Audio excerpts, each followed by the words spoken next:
এই মুহূর্তের সবথেকে বড় খবর, তৃণমূলকে এবার বড় ধাক্কা দিলেন সুপ্রিম কোর্টের প্রধান বিচারপতি সঞ্জীব খান্না স্যার।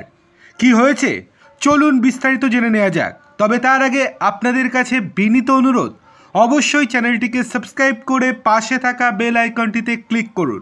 আর ভিডিওটি ভালো লেগে থাকলে লাইক, কমেন্ট, শেয়ার করতে ভুলবেন না। চলে আসি মূল খবরে।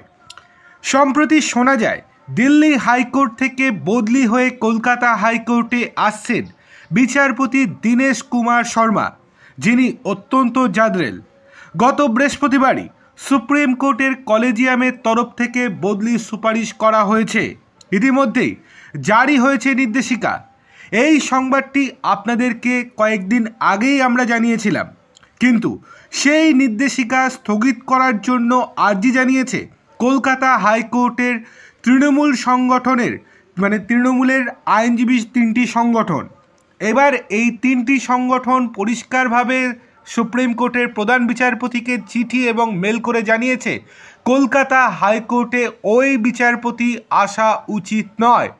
ওই বিচারপতি যদি কলকাতা হাইকোর্টে আসেন তাহলে কলকাতা হাইকোর্টের পরিবেশ নষ্ট হবে।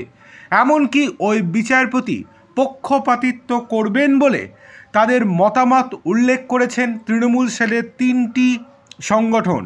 কিন্তু এবার পরিষ্কারভাবে সুপ্রিম কোর্টের প্রধান বিচারপতি সঞ্জীব খান্না স্যার সেই আবেদন সম্পূর্ণরূপে খারিজ করে দিয়েছেন। তিনি বলেছেন যে নির্দেশিকা জারি করা হয়েছে সেই নির্দেশিকা মতোই কাজ হবে। অর্থাৎ বিচারপতি দীনেশ কুমার শর্মা কলকাতা হাইকোর্টেই বদলি হচ্ছেন এবং তিনি এটাও উল্লেখ করে দিয়েছেন যে এটা কেবলমাত্র রুটিন ট্রান্সফার। এটার পেছনে কোনো রকম উদ্দেশ্য নেই।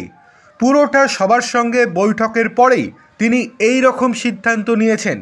এছাড়াও যে সমস্ত যুক্তি তোলা হচ্ছে ওই তৃণমূলের তিনটি সংগঠনের তরফ থেকে, সেই যুক্তিগুলো খণ্ডন করেছেন প্রধান বিচারপতি সঞ্জীব খান্না স্যার এবং পরিষ্কারভাবে জানিয়ে দিয়েছেন আগামী সপ্তাহেই কলকাতা হাইকোর্টে আসছেন উনি।